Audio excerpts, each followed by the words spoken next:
Growing up, the TV was always on in my house. So it was fitting that the first time I heard the word transgender, I was 10 years old and watching television. The den on the second floor of our home was totally dark, except for the light from Just Shoot Me, a weekly television show about a women's fashion magazine, when a guest character named Brandy, played by the beautiful Jenny McCarthy, appeared on the screen. Brandy had been the best friend of one of the show's main characters, played by David Spade in elementary school. But the story came with a twist. Spade had known Brandy only as a boy. But now here she was, a beautiful woman. Cue the laugh track.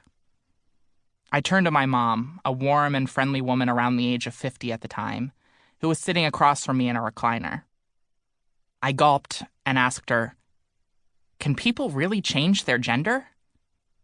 I worried that even asking the question would raise questions about me. In the moments since Brandy's twist was revealed, I had quickly convinced myself that this was a possibility that existed only in the world of television. My mom responded nonchalantly, still focused on the show. "Yes, they're called transgender or something like that." Oh my God, that's me, I thought. The show wasn't particularly disrespectful by the standards of late 1990s, early 2000s television, but the joke was clearly that Brandy, a transgender woman, was of even passing interest to other human beings.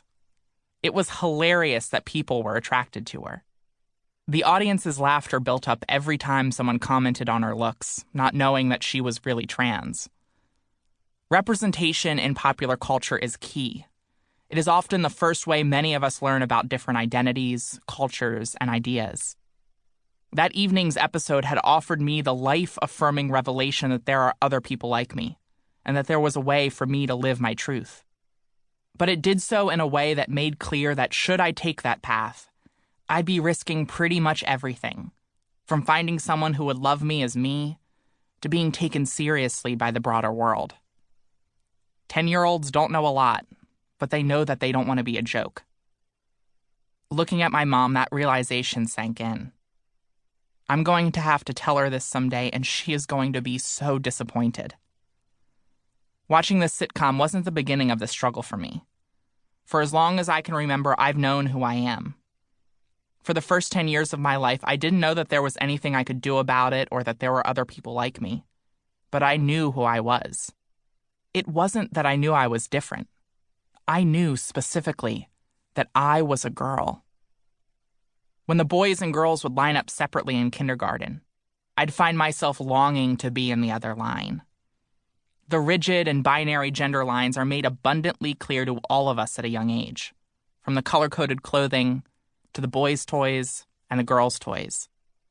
For a 5-year-old, the distance between the two gendered lines in kindergarten might as well be a mile apart. It was clear. There was no crossing of the divide, under any circumstances. I grew up on a picturesque block of large homes in West Wilmington, Delaware. A beautiful tree-lined street of 3-story symmetrical houses built in the 1920s. The neighborhood was filled with young families of lawyers, doctors, and accountants. The kids, all roughly my age, would meet every night for a game of tag or capture the flag. While it was the 1990s, the atmosphere could have been the 1950s. It could have been Leave It to Beaver. Just across the street from us was the home of 2 girls, Courtney and Stephanie, a year younger and a year older than me. Their house became my escape. In the playroom, located away from all of the parents, they'd let me put on their different Disney princess dresses. My favorite was a shiny blue Cinderella dress. Putting it on and looking down, I felt the longing go away.